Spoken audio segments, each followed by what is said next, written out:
Hello, and welcome back to the Long Distance Love Bombs podcast. I'm your host, Dr. Jeremy Goldberry, and today's guest is Beth Handel. She is as authentic as they come. She is real and honest, hilarious, open, wise. Beth and her sister Lauren Zander, who is also on the podcast, started a company called Handel Group 18 years ago, which is an executive life coaching organization that now has more than 50 employees, and they work with CEOs, C-suite employees. Beth talks about one of her clients being an NFL player on their website. She talks about coaching Gary Vaynerchuk, who is a big media personality. And in this conversation, we talk about dreaming, the importance of dreaming big, why it matters, what blocks us from doing so. We talk about the accountability required to see your dreams into reality. And as a consequence of that, we talk about integrity and how our values must align with our actions and the consequences that arise when they do not. And this conversation is fun. Beth is a live wire. She is a very enjoyable guest. She has a lot of good stories, very personal stories, and she conveys a lot of wisdom and experience through this conversation. So if you are interested in learning more about dreaming, you are in the right spot, my friend, and you're going to love this conversation with Beth Handel. So enjoy. This episode is brought to you by Cured Nutrition. Cured is the leader in CBD supplementation with an entire line of products designed to take your everyday life to its ultimate potential.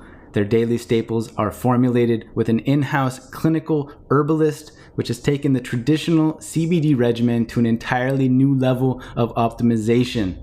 If you're anything like me, you like waking up feeling good and living well. You've probably toyed around with the idea of finding healthy alternatives to jumpstart your morning. Personally, it's why I start my day with Cured Rise, which is their focus supplement. It's a powerhouse blend of functional mushrooms like lion's mane and cordyceps, broad-spectrum CBD, and powerful adaptogens. It gives me clean, clear, and sustained energy without any of the caffeine jitters or crash that I get with coffee. After I get going, Aura is next. It's another blend of functional mushrooms, CBD, and adaptogens, but it's got a twist. We all know how important it is to sustain our immunity nowadays, and this covers all of my bases. The vitamin D, prebiotics, crucial antioxidants are delivered straight to the gut, which is the foundation of our emotional and physical health. Am I right? Second brain. It's where the majority of our serotonin production and immune function begin, or it keeps everything in check, performing at its best, so I have one less thing to worry about, and I obviously cannot forget Zen. I use it every night. It is certainly why it has become Cured's #1 selling relaxation and sleep product. You know the long nights spent tossing and turning? Yeah, not with this stuff. It has ingredients like reishi mushroom, ashwagandha, magnesium, passion flower, broad spectrum CBD, so thankfully, restlessness is something of the past. Cured Nutrition products are your answer for a daily dose of health. Visit curednutrition.com. That's CURED nutrition.com. Be sure to use the coupon code LOVEBOMBS, and at the checkout, you will save 10% off your order. Get your consent. And you've got your new old name back, so I guess I'll say Beth Handel. Welcome to the podcast. Exactly. Yeah. Beth Handel of the Handel Group. And just before I pushed record, you said, yeah, I know, I get the deal. Resolutions suck. We'll talk about dreaming. And I want to dive into that. But before I do, for those listening that have no idea who Beth Handel is or what you do or what your deal is, how do you describe yourself? Am I on recording now? Yeah.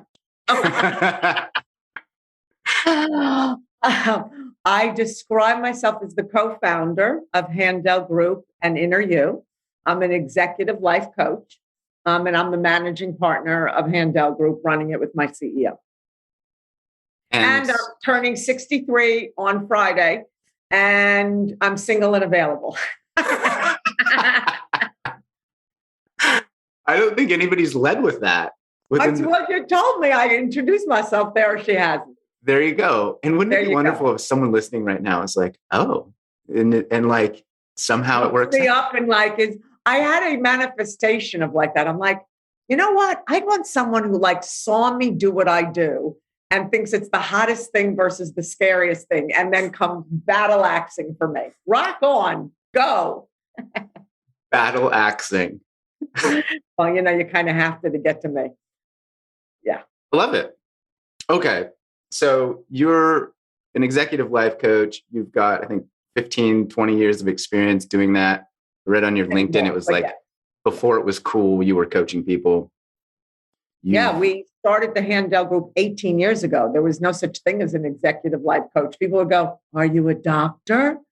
And we would go, no, we're executive life coaches. And they would make fun of it. And Lauren and I really did and that's my sister who I co-founded the company with. We gave ourselves a year. When we started this 18 years ago, where we knew there was no such thing in the world, we were like, we have a runway. Let's do it for a year. If we hit it, great. If not, we'll go get jobs, right? Like we know who we are. And here we are 18 years later, the largest executive life coaching company in the world. We have 55 people who work for us and about another 15 currently who are in our university, in our training program. Badass. Yeah. It's similar when I started. I like had some money saved up and I left a career in science and I gave myself 6 months. I'm like, you know what? I'm going to take a swing. Let's see how it goes. And look what happens, right? If you don't take that swing, you'll never know, right? And it's scary. Let me tell you, no kidding, Jeremy. On the day that we started Handel Group, literally August 2004, I'm sitting there and I'm 45 years old and I've been an employee my entire life since I was like 20, 21, right? And I like turn to Lauren, seriously, I know everyone's going to make fun of me, but seriously, turn her and go, how do I get paid? And she looks at me, she goes, you don't? And I'm like, what do you mean? She goes, you get paid if you go fish and you get a fish. Jeremy, started crying at 45 years old, crying because it was like the scariest thing of my life to not get a paycheck every 2 weeks. Mm-hmm. I'm like, what? How am I supposed to pay for things? Like it didn't even dawn on me. Like, what is she talking about? So, yeah. So it leaves me with being able to go, no one, you go for your dream at any age, people. Mm-hmm. I had the same sort of 2x4 from the universe when it was like, oh, I had a scholarship at the time and then the scholarship ended and I was like, I'm diving in. And it was like the 2 weeks had gone by and I'm like, oh, there's no money that came into my bank. And it was like, I better actually do some shit. And then I got my first client and then I had the moment of like, I have no idea how to invoice them. Like, how do I get their money? Like they said they would give it to me, but what happens next and how much do I charge and blah, blah, blah. Yes. Anyway. Awesome. Yes. Okay. So both of us, we had the dream, I suppose, that started it. And maybe we can go from there. So we're going to talk about dreaming, why dreaming is important. And I'm curious also, you linked in this idea of integrity with dreams, which I haven't necessarily touched on specifically, but where do we begin? I always start with my clients and I just say, like, what do you want? Okay, great. Like jumping off. So any thoughts on any of that? Yes. So one of the things that we all, human beings, including myself, there's two things that we suck at the most. There's many, but like the two main things we as human beings suck at is dreaming and keeping a promise to yourself. And those are like the keys to everything. So where I start with whether it's my CEOs or chairmen, I coach C-suite executives or my NFL players or my celebrities, where I start and where we all start in coaching is you got to dream first. Why? Because we suck at it and no adults are dreaming. Our children are dreaming. You ask a kid, what do you want? They're not going to tell you, well, I don't want this and I don't want this and I'd really like to be a little less anxious, right? So we go into when you ask a human what they want an adult, they're going to tell you what they don't want. They can barely get into what do you desire this year, right? You can't even New Year's resolutions. I'm going to be healthier this year. What the fuck does that mean? Does that mean you're going to actually like go walking? Are you going to? So the first thing we teach a human being, remember, we suck at two, dreaming and keeping promises to ourselves. So I'll be back to keeping promises to ourselves shortly. But we start with teaching people how to dream because as adults, we've stopped. Why?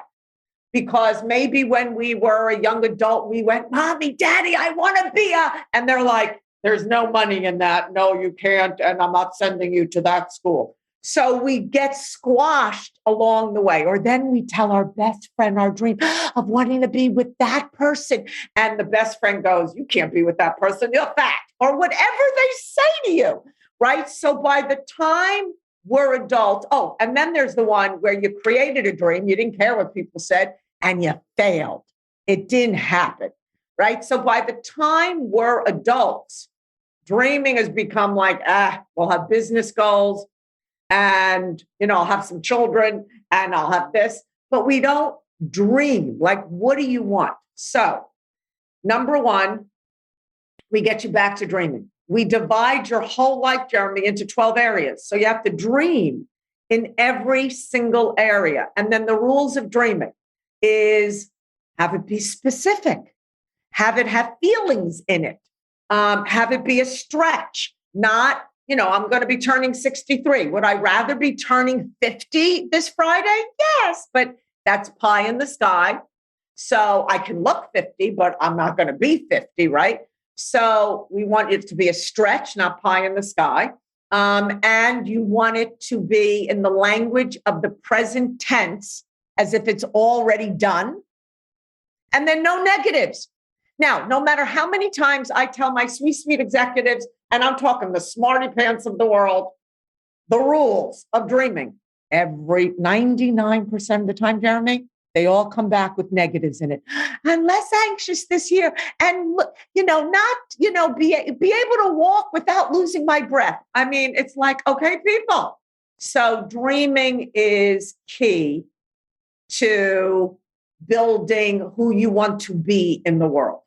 So that's number one. So I'll let you riff on that before I go into the other thing we suck at. I mean, I'm enjoying this TED Talk that you're providing already. I'm giggling. I'm learning. I like the authentic truth telling as well.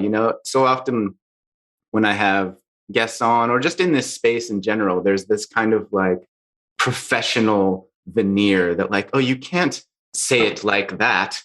And I just I so resonate with the opposite. And it's nice to hear people who are also sort of teasing their clients and recognizing the reality of this. So I just Beautiful. So a dream would be, I ran the New York City Marathon in under 5 hours. So proud of my commitment and discipline. My body felt great. So it's already done. Not, oh my God, I can't believe I made a promise that I'm going to run this year. I don't even like running. All right, fine, I'll run. Okay, right? Oh, I hope I get a job where I like the people. And maybe this time my boss will be great. So you can hear that's how people write dreams, right? And that is not the language of dreaming. So we teach you that and we make you actually deal with your 12 areas of life. And I laugh because I was on Good Morning America on January 4th to tell people, do not do New Year's resolutions. In my entire years of coaching, 18 years, not 1 year did I ever say, okay, let's do some New Year's resolutions. We don't have to because all year long, I have my clients inside their dream and now personal integrity. So now let's talk about what else human beings suck at. We really suck at keeping a promise to ourselves. I mean, if you look, you have a promise to meditate. Did you really? You have a promise to exercise. Did you really? And then the only person, for the most part, we don't keep promises to is the most important one, ourselves. We will keep a promise to a boss because you'll get fired. If I show up the entire week late to every meeting, he or she gonna fire me. Can I show up late for my partner, my spouse, my children? Sure. I'm their mother. I'm the wife. I'm the girlfriend. They'll live. Too bad. Right? Like so. And then we're always last on the list. We will do our children first, our spouse, maybe, right? Not always, right? Our bosses, even our friends, but ourselves when it comes to, all right, I know I'm not supposed to have this cookie, but I had a really hard day and I deserve it. And you will eat the cookie. And then you will wonder why you feel shit like later. Why? Not because necessarily you ate the cookie. It's because one more time you said you would do something, you didn't do it. And every time you do that, Jeremy, and people listening, you give a piece of your soul away. So by the time I get you, like you're depleted. And all I have to do is start with, okay, personal integrity, the definition is living true to your values and the ability to keep a promise to yourself. When I talk the ability to keep a promise to yourself, that's with meditating, exercise, whatever is important to you. When I talk about your values, I'm talking about like you have a value to be a great mother. Okay, then what are you doing screaming at your kid all the time? Is that really working? So values of whatever it is, like if your doctor said you better not be doing this, and you now have that value, you better not be doing that. So we take it from the easy stuff of just go exercise, eat right, go to the dentist, take care of yourself, keep your promises to, are you really living true to your values of how you want to be as a human? Okay. I love that. I have a couple questions. Please, I'll shut up now. No, you're doing great. I mean, that's what you're here for, is for you to talk. So often I hear from people this question, and I have my own opinions, but I would love to hear how you address it. And that is, I don't know what I want.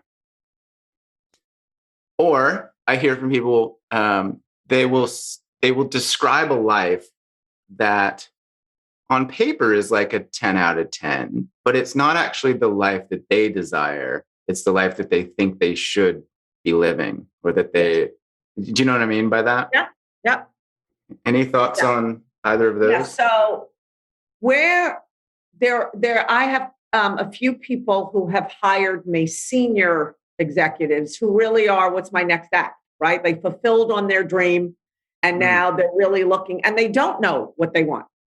And they hire me from that. I've been doing this for umpteen years.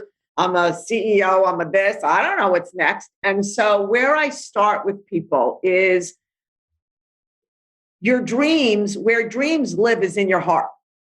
That's the access to them, not your head, right? Because your head gonna talk smack to you, right? So your dreams live inside your heart. So what I do is if someone doesn't know what they want, then I take the case that their integrity, they're not living true to their integrity. They've got enough cavities and pollution that they can't get to their heart because they're overweight or they're not exercising or they're not proud of themselves in their relationship.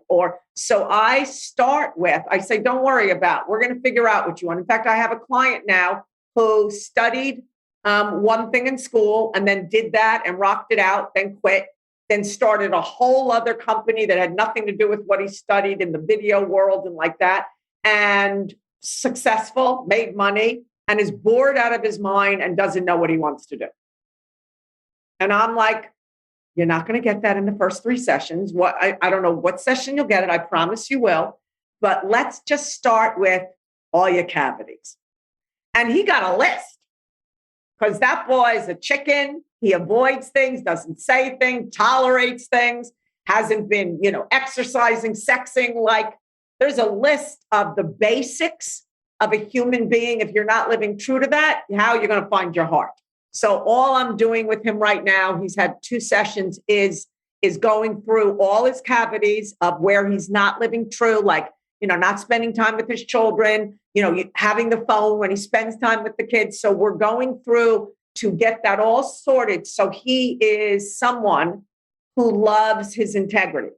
I promise you in that whole cycle, we'll be able to figure out what he wants to do. He can't see it right now because he's so busy not keeping his promises, not living true to his values. So that's the one on the first answer. The one where people are doing what they should be doing. I have a very very successful CEO of a public company, huge, and has rocked it out. And he's like my age, and it's really time for him to be done. And he's living inside of what he should be doing, but it ain't making him happy anymore. And so he came to me, and we're now dealing with what would make him happy. And so we're just starting in on that. He's not leaving anytime soon. Like, he's got to get a success like that. But it's time for him to start to create the next world for himself. Right. And so that's what I think about those two questions.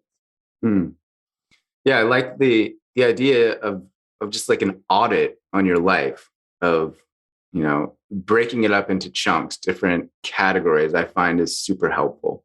Yeah, exactly. In our Inner You, our online digital program, where we have it for students in love and life and career, the first module for everyone is we break your whole life into 12 areas, and you have to dream in each one and then tell us the current reality of each one and the rating of it. And that's where the coach can see every one of your cavities along with yourself. Even though you might not want to see them, you will see them.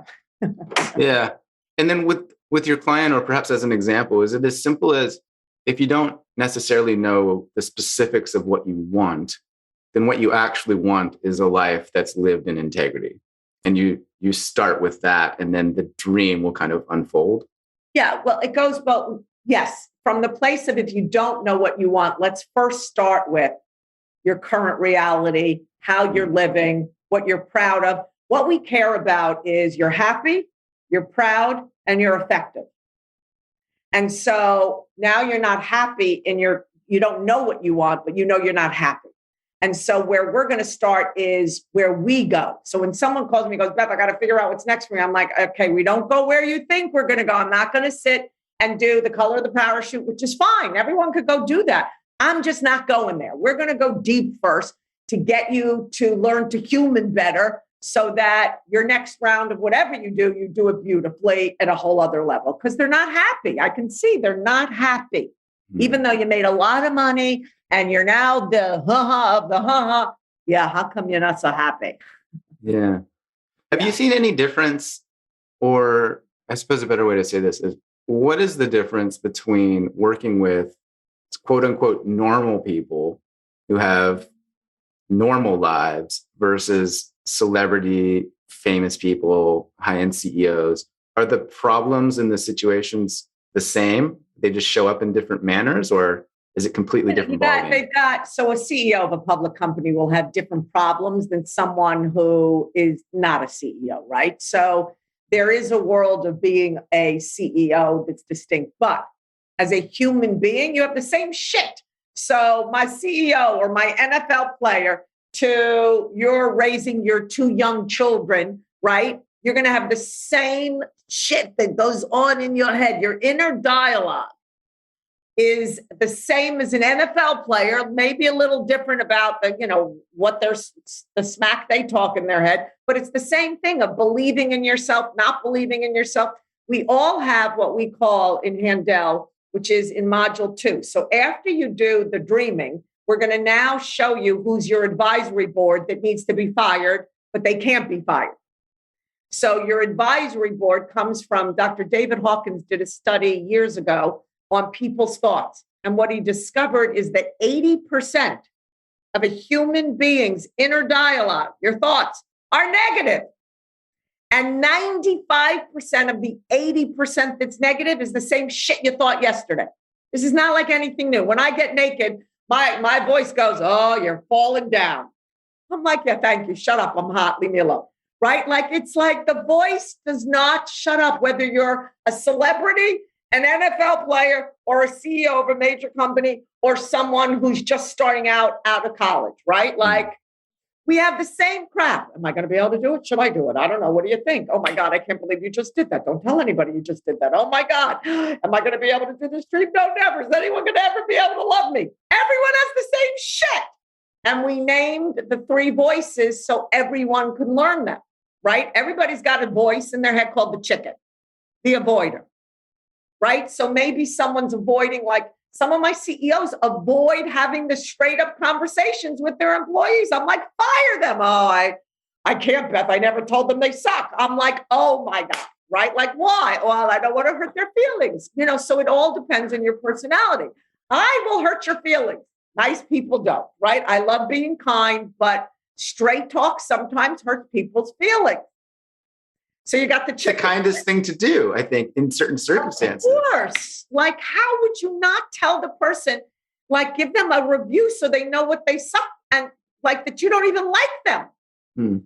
So you've got the chicken, then you've got the brat voice, like a teenager. I don't want to, you can't make me, and that's the boss of me. Right. So for 3 months, my voice was like, Beth, you should meditate. And I had meditated, done a program, loved it, but I was done.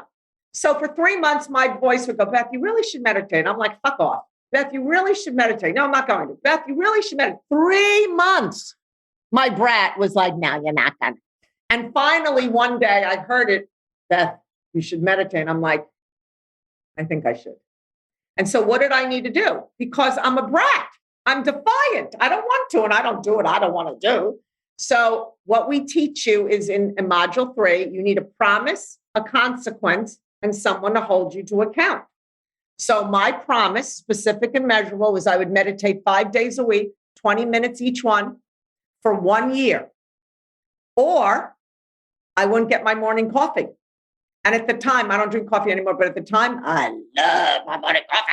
It's a whole ritual. And my sister Marnie was going to hold me to account. I never broke that promise and meditated for a year, 5 days a week, right? Because I was not giving up my coffee. So in order to have a dream happen, you got to first meet who's running your life, your chicken, your brat, and then there's a weather reporter. The weather reporter, sorry people, but I am in Costa Rica and it's 88 degrees and sunny. All I can do is dress accordingly. Those are the facts. People in New York, it's like 20 degrees. Understood. You dress accordingly.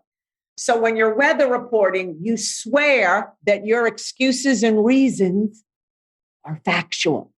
So someone, Jeremy, might say to me that I have no time to work out. And they think I have no time is as real as it's 88 degrees out. So that's the weather reporter. So those 3 voices, chicken, brat, and weather reporter, are your advisory board. They're not God. And not only that, they're not you. But they talk smack to you. And whatever they say to you, you then take an action consistent with it or no action, and you have the result. So you want to impact a result, you got to meet your advisory board and tell them to shut the heck up. And so going back to the idea of dreams, when you have a big dream, yes, and you're expanding and you're going into possibility and uncertainty, et cetera, it is an expectation that the chicken, the brat, and the weather reporter are just going to raise hell. No, they start talking while you're writing the dream. As you're writing the dream, the chicken goes, you're not going to be able to do this. Who do you think you are? Don't put that in there. Oh my God. And then we have to go share it with 3 people. The chicken then screams, the brat's like, I'm going to fire this coach. Oh my God, it doesn't stop. I'll give you a great example. I coach, and I'm allowed to say his name. Anyone I say their name, it's because I'm allowed. So Justin Pugh is currently an Arizona Cardinal. And when I got him years ago, he was a rookie on the Giants. And the NFL agent who was interviewing coaches let me know, I was one of the coaches interviewed, let me know that if he didn't get straightened out, they were going to fire him. They were giving him one more shot. So Andy, the NFL agent, was like, we need a coach. So I got hired. I coached him. We got him a contract at the Giants. He then got moved over to Arizona Cardinals for $43 million. He's engaged to be married. He will tell you it was because of me. Okay, so now watch. I get a text from him that says, Beth, I thought of you today. I had to speak at the state Senate of Arizona. And he sent me the clip. And then after the clip, he wrote, my chicken didn't want me to do it, but I told him to fuck off. That's what we teach. The art of telling yourself to fuck off. Yeah. Exactly. Does it get easier in time? Oh, totally. Oh, no. Now it's laughable. Like once you really get into the whole method and you just it's really quite simple how to live this way, right? We teach you to, human better as a verb to human. Once you really are living inside of that, the chicken brat and weather reporter, not God, not you at all. It's just your lower self. And we teach you how to listen to your higher self. We teach you how to dream. I mean, we have so much more content that we teach you. Yeah, if you really live this way, it gets way easier. Doesn't mean it stops talking. Oh my God, every time I have to speak to somebody who I think has got more, degrees than me and smarter than me. I was ADHD when I was a kid, had to take 5th grade again. So my voice goes, who are you to talk to them? You're an idiot. Every time. And I'm not an idiot, but every time she likes to tell me I'm an idiot. Do you name that part of you? We have you in one of the modules, module 4. You have to name them. Yes. You make them funny names, whatever will make you laugh. Yeah. I remember someone saying, I give mine an accent. It's exactly. It's easier to make fun of that voice when it's whatever you need to do to get him to shut up, and that it's not you, not to listen to it yet. That's the key. So you can have your dream happen. Yeah. So dreaming, integrity, accountability, they're all interlinked. Yes. Self-talk. For sure. Self-awareness. Yes. Why are people scared to dream big? In terms of what goes on, is it as simple as that? We are immature human beings. What I find is that as human beings, including myself till I did this work on myself, right, is that we're really immature about failing. No one wants to fail, right? And then a public failure. And so we don't want to fail. Listen, I'm about to be 63, divorced twice, still single. Still have never met my soulmate. Do I absolutely believe he's coming and I will have that? Absolutely. But have I been a complete jerk in this area? Oh my God. Yes.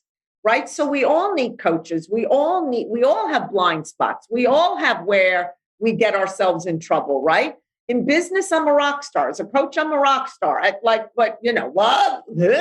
Right. And so thank God for my 2 sisters. And I'm now almost ready. I'm not off the market. I'm dating myself. Who knew? I really like myself. And it was awesome, Jeremy, because it was before we left for Costa Rica at the beginning of January. So December, I had 2 weeks off. The year closes down. We shut Handel. And then everyone, my gang of all the parties and the fun we're going to have, everybody got COVID but me. So I literally, for 2 weeks, my daughter had COVID, my sisters, for 2 weeks, I stayed in my cottage, not going out because then I was exposed and was all right, I guess I'm dating myself. And I really needed that. I actually like myself. I had so much fun, so much fun. So that's what I'm up to. In April, when I get back, I'll be on the market. Obviously, I will put myself back, but every one of us have where. So am I still dreaming big in my failure? Yes. What, I should give up? No. No. So I have a big dream and I believe it and I'm having it. And I have no question about it. I'm not worried about it. I'm clear who I am. But that took me something to have to deal with my dark side to get why am I 63 and single. Yeah, actually, I read that online somewhere that you owns her dark side. And I wrote that down. I was like, I want to ask her about that. What does that mean? I'll tell you. I will give you the story. I will give all your audience. I will tell completely on myself and my assholeness. How it happened. It's a great story. I mean, it's not, but it is. So here I am on the dating. So I broke up with my boyfriend of 2.5 years, Memorial weekend. Really did think I was going to end up with him, but he kept not getting divorced. And so it was enough already. Okay. Which pointed to, really? Okay, but watch. So now I'm on the dating apps and I'm doing all the hunting and all that. And I get conned. Me, who can smell a lie the moment I look at you. I get conned by someone who pretended to be a Rockefeller. Oh, so I am now watch. And I didn't even figure it out. He didn't get money from me, nothing. We didn't have a date. But after he broke our first date, I'm not the one who figured out he conned me. My two sisters, brother-in-law, and nephew spent Saturday night and Sunday figuring out he was conning me. So on Sunday morning, I woke up to, you've been conned. And I was. Oh my God. So first of all, you can imagine the embarrassment of that. First of all, me, great coach, can't even see I'm getting conned. What the fuck, Beth? And so my sister put me in this great, Lauren Zander put me in this great assignment, which was then perfect. This was like in November. So I got off all the dating apps. I was no longer allowed to be on them. I'm now, Beth, what the frig, go take a deep dive into who you have been picking your entire life. Since I was dating. And you ready? Here's who I was. I'm desperate, not deserved. Desperate. Every man I ever dated from the time I was a teenager would be no one I would ever in my right mind pick. Even my husband, who I have my daughter with, and he knows it. Ready? I'll give you the story so you can get how desperate. On my first date with my second husband, let's go with the first husband was definitely desperate. First husband was desperate because I was 29 in an Orthodox Jewish family. Grandfather would not shut up. This guy liked me. There was no way in hell. He was cute. He was adorable. He was sweet. He was nice. Not what, but desperate. Okay. He then fell in love with someone else and married and is still married to her. God bless. Second husband, ready? Armin, who I have my daughter with. On our first date, he doesn't open any doors for me. And I am a princess. I like my doors open for me. Not one. And wait, on the last one, when he beeps the car for me to go, he's beeping and he's walking around, I say, Armin, let me just ask a question so I understand something. Do you ever open doors for women? Oh, no. Well, what's your thinking about that? He goes, you have a fucking arm, open it yourself. And I married that man. Oh my God. That was on my first date. I knew this was not my guy. Wait, it gets better. Desperate. This is the homework I did. It was shocking to me, Jeremy. I had no clue that I was this desperate. Okay, wait. Then the next guy that I moved in with on our third date, yes, he took me to Paris and Lake Como and all those fun places, right? We're in the car. This is our third date. So I'm not committed yet. La, la, la. We're playing.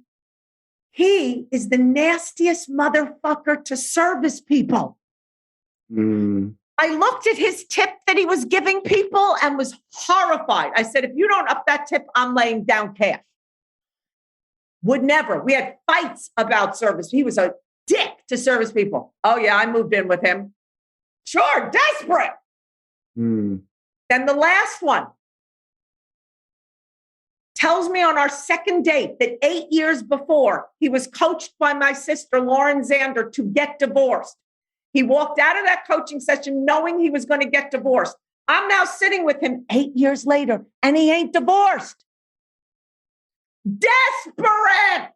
So if you clap for me, if you think I'm hot, right, and you flirt with me and you love me and you want me, I'll pick you no matter what you got, even though I know, ew, desperate.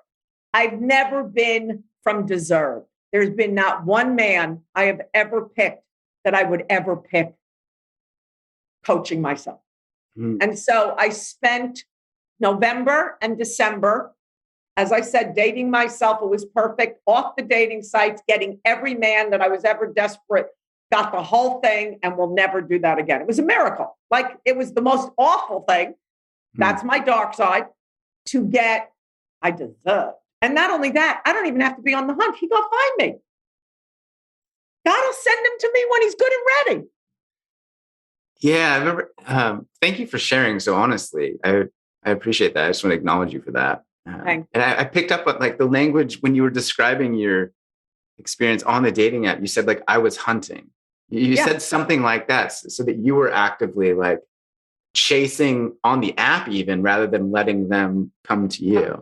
Oh, it's all bad. It's all. Now, we believe in the hunt. No, be very clear that I never flirted. I was on the hunt, like who I would swipe right. Gotcha. You had to come with me. Okay. You had to say first. No, other than Bumble, where you have to say first, which I hate.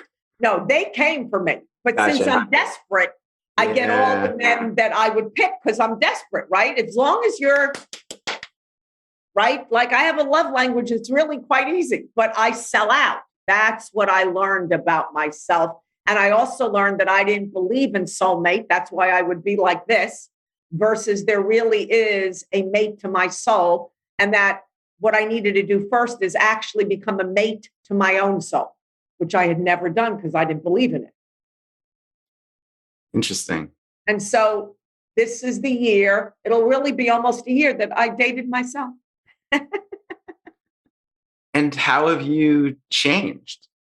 Oh, I have no more worry at all about that I will end with my soulmate. I have none, zero. And that's a miracle because when you're desperate, you don't believe, right? Otherwise you wouldn't be desperate, right? And so I really never believed. Like, I don't think I have to be on the dating apps. I don't anymore. I really do think he will find me. And that's a miracle because I've been desperate and right. And then like if I find that'll make me happy versus I'm grounded in my own fun and happy. I don't need anyone. I'd like someone to play with, but I don't need anyone anymore. And I'm not desperate. I don't need your money. I don't need your choice. Like, I don't need anything anymore. Right. So like that. So it's totally grounded me. I'm the happiest I've ever been. I don't have anything about like, oh my God, I'm 63 Friday and I have nothing as in a man. No. And it's a really powerful position to be in. Isn't it? Like, I'm good. Like, I don't need it. Good. I don't need you. I'm good. And I'm not desperate. And I can give my own clapping of myself. I think I'm fab. Yeah, but that's it. I mean, I've told people, like, don't forget you're the prize. Like, you're the prize. Like, right. Like, but that would have gone into a dead, like, I would have been, yeah. Right. And then it's like that. Right. So that's complete. So when you own your dark side, which is something that I really care about, and I'm actually really good at it because I got a lot of dark. So I had to get good at it because I've got lots of bad traits that come from my lineage. Right. And so you have to have fun with it because we all have it. And if you're like embarrassed by it, you don't want anyone to know it, you hide it, right? None of that works. So it's really the willingness to just own what doesn't work. Yeah, you described it, that time in your life as like the most awful thing, but also a miracle. Yeah, I think exactly. It's that, right? Yeah, it really was truly one of the most embarrassing. And then what I'll do and people can go see it, and if you follow Handel Group on Instagram, I did after I moved myself through it, I then told the whole story and cried a few times on Instagram Live because it was like, how did I become someone who's that desperate? Like that desperate. In my whole life, I would have never picked any of those people. Yeah. And nothing bad. They're lovely men. They're just not mine. Right. That's, I think, a big asterisk to put next to all of that. I pick good men. I pick really good men who have traits that just don't match with mine. Right. Right. So what did you discover about like where that desperation was birthed, so to speak? Like David White has this wonderful quote about, it's not the thing you fear that you have to deal with. It's the mother of the thing you fear, the very thing that gave birth to the nightmare. Like this idea of like, I'm sure it was my childhood and not having the experience. And my parents, I love them. They're both living. They've been forgiven for fuck sure. Absolutely. But I was the firstborn. My mother was like 21, 22. Could you imagine? And it was like, and I was a pain in the ass. I used to, as a little girl in my crib, I used to take my shit out of my diaper and paint. And then my mother is a clean freak, like a brutal clean freak, right? So I was that girl, right? Yeah. At literally in my diapers, playing with poop Yeah. on the thing. So I was a challenge for them. And so I didn't feel I'm not blaming it on them. It's just, given where my mother's sister died in a plane, like, so there was lots of stuff to understand, but I was left with not being loved. And so I was desperate always to have attention and love. Yeah. It sounds like going back to what you said earlier about just identifying where you're at. Right. Yeah. And it's not like a judgment thing. There's trying to remove the reactivity and the emotions from it. It's like, this is what I'm working with. Like, this is what's going on. I got, this is what I got. Right. Like, and what are we going to do with it? Yes, exactly. Yeah. Are there specific big dreams that you have now or that you're scared to step into, or? Oh God, no. Scared? No, I like big dreams. Although let me caveat that, because that's a lie. Well, first, and this is what I've been saying in the month of January, the first 2 weeks of January, everyone gets friggin' weird. Why? Because if you created big ass dreams at the end of the year for now, we're now confronted with the accountability called, oh shit, I said I would do this. I'm so excited then. Now, oh shit, did I really mean this? Yeah. So we all go through that, including myself. Like I used to hate the first week of January because we're all at zero and we got to now start all over again. We had a great year. Yay. We create the next. So no, every one of us and my clients have been a little odd. In fact, it's why next week I'm doing a 2-hour free workshop on not New Year's resolutions, like the resolution revolution to get people moving through their dreams and getting their dreams, right? So back to, what was the original question? So January, I freaked out a little, as I always do. My sister then reminds me this is my normal January, the first week. And now back. And it was really scary because January 4th, I was live on Good Morning America. And so I woke up and I love being on stage and in front, and it's my thing, right? So, but I woke up, I was still in New York. They were flying to Costa Rica that day. And I was palpitating, shaking. I was like, oh my God, this is not going to be good if I can't calm this down. So I meditated, I did the treadmill, I worked out, all before 9:00, right? And then, so was I scared? Yes. Did I rock it out? Yes. Do I have big ass dreams? Yeah. Our game for the year is mainstream. Like, what's going to get us mainstream? Like, God bless Tony Robbins. It's enough of you. It's our turn, right? So let's go, right? So, like that mainstream, big, TV spots, etc. Yeah. Yeah. I love that. We want to raise consciousness, right? It isn't about me, but if you get me on a daytime TV show and I'm as a regular expert, right? They'll meet Handel Group. We can start raising consciousness, which is what I'm all about. So that's our dream this year is, can we get us really mainstream, like Tony Robbins mainstream this year? So we're going.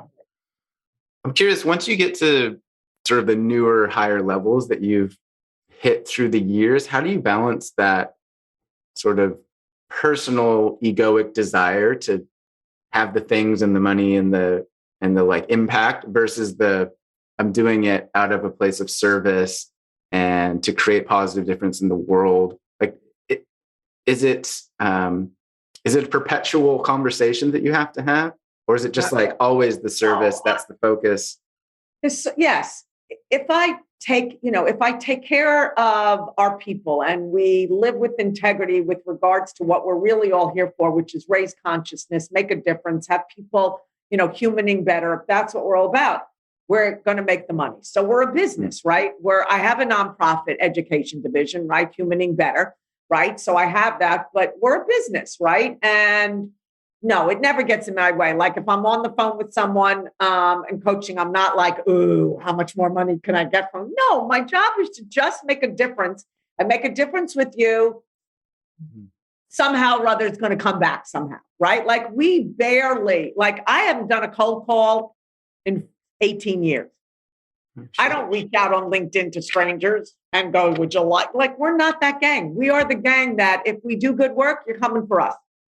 Mm. Right. So I'll lead a free workshop and then upsell something next week in the free workshop and do a 5-day challenge. Right.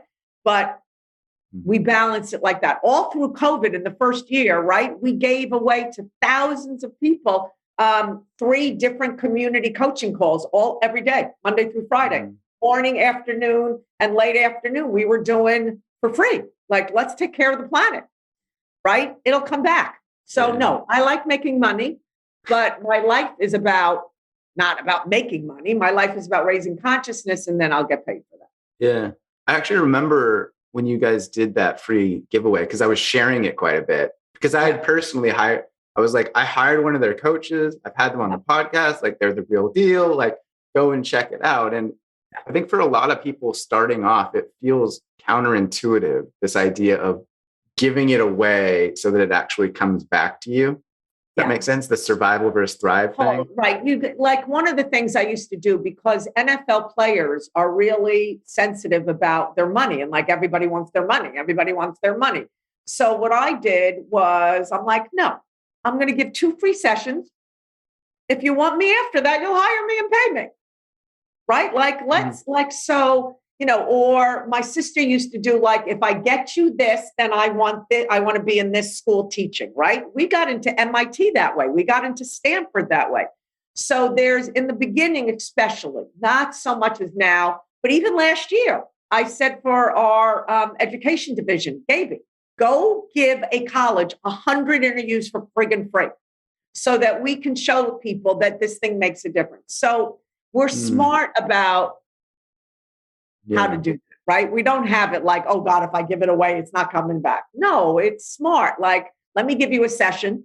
And then if you love it, you're going to come back and hire me. Yeah.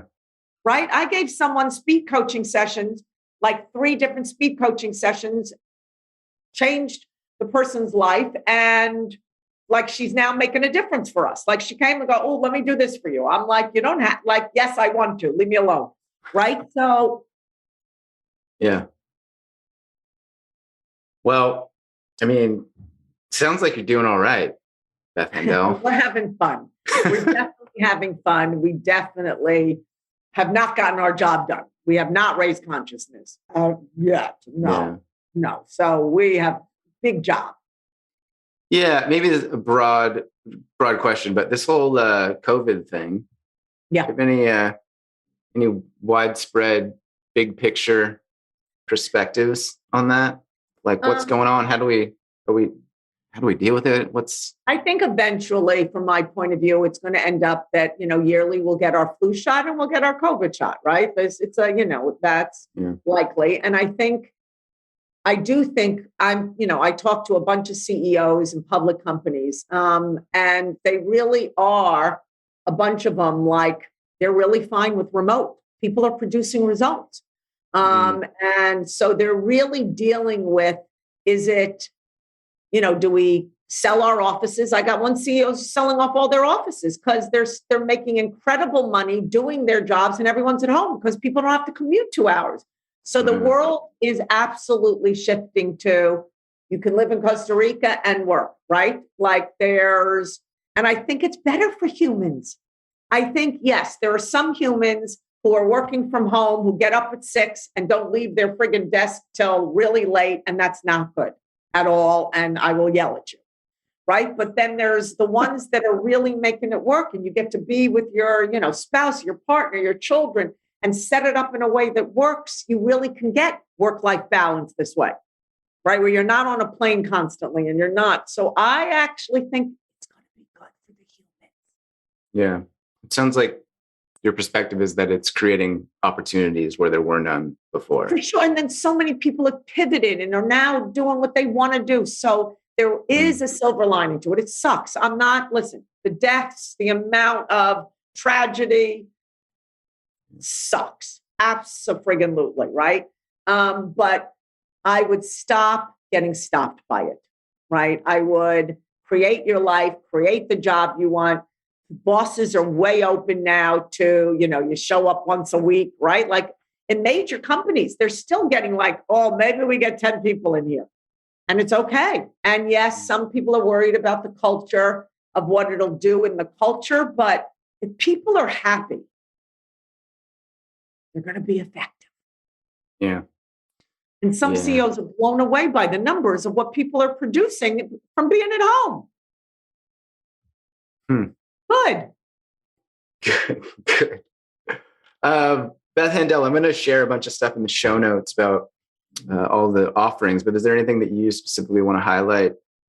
Yes. So there's, for people, there's a free current reality quiz that I think you have the link to. I do. That if you go in, you're going to see what areas of the 12 areas are working, and then it'll show you what you need some work on. So that one would be a great one. And then I don't know, did they give you the show notes on, I'm looking it up right now, February 2nd, next week. Oh, you're not going to drop this till after. That's why they didn't do it. Okay. Yeah. Right. So I would just send people to the current reality quiz, and then Handel at Handel Group on Instagram, because we drop so much free content. Yeah. And that reality quiz, just to clarify, that's sort of like a starting point of like the audit that we talked about earlier in the conversation. Exactly. It's like, where are you at? What's going on? And you get to see it. And then you can ask for a consult. You can, get our free newsletter. You can go on Instagram and watch all the free content that we drop all the time. Yeah. That would be great. Yeah. And to those listening, I hired a Handel coach named Jill Albin. I've had Lauren Zander on the podcast. Jill was on. Ty Moore was on. Lori Gerber was on. So if you liked what Beth is putting down, go listen to those episodes as well. Get in their space. I'm a satisfied client, so to speak. I don't know what's that cliche of like, I'm not just a client, I'm I don't know. Whatever. I'm not just a spokesman, I'm also a client. Anyway, I just adore what you guys are doing. I appreciate you and your energy and your fire and your openness. Really, it's very refreshing, and long may it continue. Yes. And if you're listening and you're 60-year-old dude that is looking for a soulmate, we got one in Costa Rica. We'll put a little plug in for that as well. Water that seed that you planted at the start. There you go. Why not? Exactly. Jeremy, thank you so much. Thank you for what you're doing. You're very welcome. Yeah. And enjoy that warm weather. I will, for sure. All right. Take care, Beth. Jeremy. Bye-bye. Bye. All right, that was Beth Handel of the Handel Group. As mentioned, you can find links to all of those enjoyable goodies in the show notes, including the reality quiz. I recommend that you do that, if only to acquire some data about your current set of circumstances. It's useful. It is information. It is a new perspective. You'll probably have an aha moment, maybe an epiphany or two. But yeah, consider doing that. And thanks for listening. Thanks for being here. I appreciate you. And you can find me on Instagram at Long Distance Love Bombs. Got a few things coming up in the next few months. So if you want, sign up for my email list. It's free. It's weekly. I'll share with you my favorite books, movies, thoughts, quotes, poems, and I'll even tell a little personal story each week. You can find a link to that in the show notes as well. Thank you for being here. I adore and appreciate your support. Please do share this with anybody that you think needs to hear it. And I'll talk to you soon.